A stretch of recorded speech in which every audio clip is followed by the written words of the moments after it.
नमस्कार साथियों, आज इस वीडियो में अपन जानेंगे कंप्लीट इन्फॉर्मेशन आइसोलेटर के बारे में। साथियों, आइसोलेटर क्या होता है, इसका क्या उपयोग है, इसका क्या कार्य है, इसको क्यों बनाया जाता है, इसको कैसे लगाया जाता है, इसको खोला कैसे जाता है, जब इसको खोलते हैं तो क्या बातें ध्यान में रखनी चाहिए, जब इसको लगाते हैं क्या बातें ध्यान में रखनी चाहिए, वो कंप्लीट इन्फॉर्मेशन जो है इस वीडियो में अपन जानेंगे। दोस्तों शुरू करते हैं बिना किसी देरी से। नमस्कार साथियों, मैं इंद्रराज गौड़ स्वागत करता हूं आपके अपने YouTube channel ITI jobs IG पर। साथियों, सबसे पहले बात करते हैं कि आइसोलेटर क्या होता है। साथियों, आइसोलेटर जिसे डिस्कनेक्टर या डिस्कनेक्टिंग स्विच भी कहा जाता है, यह एक यांत्रिक स्विच है। क्या है दोस्तों, यह एक यांत्रिक स्विच है जो विद्युत प्रणाली में सर्किट को एक भाग से दूसरे भाग में अलग करने के लिए उपयोग किया जाता है। जी हाँ दोस्तों, यह एक ऐसा उपकरण है, एक ऐसा डिवाइस है जो कि कोई सर्किट होता है इलेक्ट्रिक करंट, उसको फिजिकली यानी कि अलग करने के लिए इसका उपयोग किया जाता है। दोस्तों, एक होता है ब्रेकर, जो कि जो है उसको अगर बंद कर देते हैं तो वह इंटरनली पोल में जो है वहाँ पर उसके पोल अलग हो जाते हैं और वहाँ पर आपका जो है सप्लाई डिस्कनेक्ट हो जाती है। लेकिन आइसोलेटर का मेन काम क्या होता है, बिल्कुल ही अलग हो जाना, यानी कि अपनी जो कनेक्टिंग स्थिति होती है उससे बिल्कुल अलग हो जाता है, जिससे कि आपका जो भी उपकरण है जिस पर आपको काम करना होता है वो बिल्कुल जो है सुरक्षित हो जाता है। ठीक है साथियों, बात करते हैं कि आइसोलेटर का मुख्य काम क्या है। दोस्तों, इसका जो मुख्य काम है वो सर्किट को क्लोज और बंद करना होता है।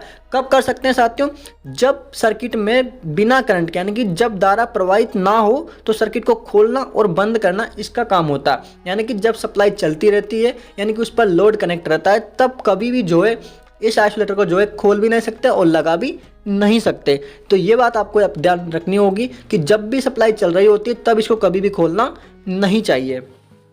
ये सर्किट के एक भाग को दूसरे भाग से अलग करके सुरक्षा सुनिश्चित करता है, जिससे मरम्मत कार्य या रखरखाव कार्य सुरक्षित हो जाता है। अगर आप इसको खोल देते हैं तो आप किसी भी उपकरण पर, जो आपका ब्रेकर है, ट्रांसफार्मर है, किसी पर भी आप जो है जाकर वहाँ पर काम कर सकते हैं।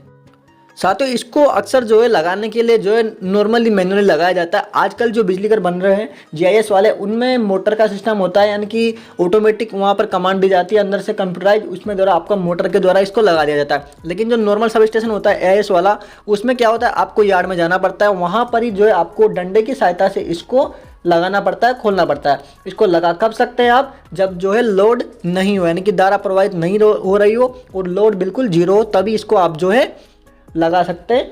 ठीक है साथियों, और तभी इसको खोल सकते हैं। नो लोड पर ही इसका काम करता है, यानी कि जो इसका मेन सिद्धांत है वो यही है साथियों कि जब भी लोड जीरो होता है तभी आइसोलेटर को लगाना चाहिए और खोलना चाहिए।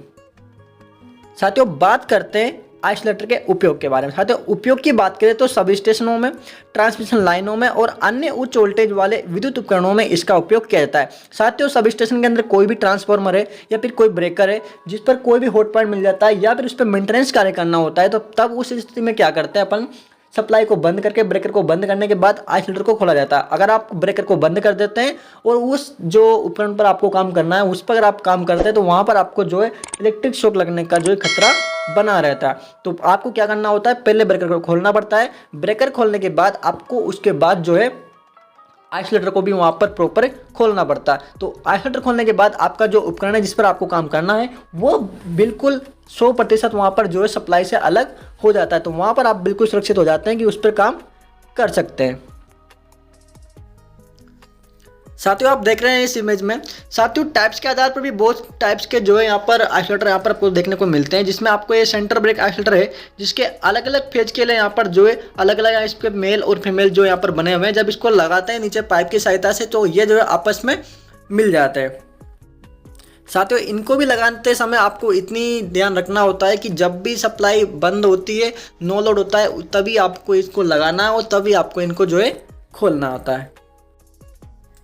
साथियों, सामने जो आप आइसोलेटर देख रहे हैं इसको बोलते हैं टेंडम आइसोलेटर। साथियों, ये एक ऐसा आइसोलेटर होता है जो कि इसके ऊपर बनी हुई बस से भी जो है सप्लाई को आप जो है आगे फॉरवर्ड कर देता है। जब कभी जो है आपका ब्रेकर खराब हो जाता है या इंटरनली जो कोई सप्लाई जो इक्विपमेंट लगे होते हैं उनमें कोई दिक्कत आती है, तब जो है आपका जो पास में जो आइसोलेटर दिखाई दे रहा है आपको सेंटर ब्रेक, उसको खोलकर जो है क्या किया जाता है, जो ऊपर से जो बस दिखाई दे रही है इसकी सहायता से इनको लगा दिया जाता है। ठीक है, लगाने के बाद जो ऊपर से जो है सप्लाई आपकी सीधे जो है आगे वाले उपकरणों में जो है पहुंच जाते हैं, इसलिए जो है इसका उपयोग किया जाता है। किसका, टेंडम आइसोलेटर का।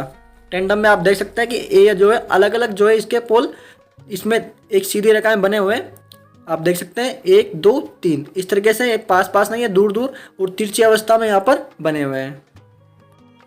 साथियों जो आप आइसोलेटर देख रहे हैं इसको बोलते हैं बस सेक्शन आइसोलेटर। दोस्तों दो बसों को जो है आपस में जोड़ने के लिए जो है इस आइसोलेटर का उपयोग किया था। आप देख रहे होंगे एक तरफ दूसरी बस है और दूसरी तरफ जो है अलग बस है। इन दो बस को, ये दोनों बस जो है अलग अलग ट्रांसफार्मर की हो सकती है। इनको जो है आपस में कनेक्ट करने के लिए यहाँ पर बस आइसोलेटर जो है बस सेक्शन आइसोलेटर को यहाँ पर उपयोग किया जाता है। आप यहाँ पर देख रहे हैं तीनों फेजों के लिए अलग अलग यहाँ पर इनके डंडे बने हुए, इन तीनों को आपस में जोड़ा जाता है। साथियों सामने आप जो देख रहे हैं ये है 33 kV का जो है बस आइसोलेटर है। इस पर डबल ब्रेक आइसोलेटर इसको बोला जाता है। इसमें आप देख सकते हैं नॉर्मली जो है ये ब्रेकर से होता हुआ सीधा बस पे जा रहा है, ठीक है, इसलिए इसको आप बस आइसोलेटर बोल सकते हैं, ठीक है। और इसको जो है डबल ब्रेक आइसोलेटर भी साथियों इसको बोला जाता है। इसको जो है 33 kV की जो सप्लाई होती है 33,000 वोल्ट, उस पर इसको जो है उपयोग किया जाता है। साथियों सामने आप देख रहे हैं यहाँ पर डबल ब्रेक आइसोलेटर जो है खुलने की अवस्था में इस प्रकार से दिखाई देता है। साथियों आज हमने जो है इस वीडियो में जाना कंप्लीट इन्फॉर्मेशन जो है आइसोलेटर के बारे में, क्या आइसोलेटर क्या होता है, कहाँ पर उपयोग करते हैं, कैसे इनको उपयोग करते हैं। एक बात आपको यहाँ पर ध्यान रखने वाली बात है कि जब भी आप आइसोलेटर लगाते हैं तो वहाँ पर आपका क्या लोड बिल्कुल जीरो होना चाहिए, और जब भी आपको खोलना होता है तब भी आपको जो है लोड जीरो होना चाहिए। तो इस प्रकार से आप जो है आइसोलेटर का उपयोग कर सकते हैं। आई होप दोस्तों आपको वीडियो पसंद आई होगी। मिलते हैं नेक्स्ट में, तब तक के लिए जय Hind. Subscribe now and press the bell icon. Never miss an update.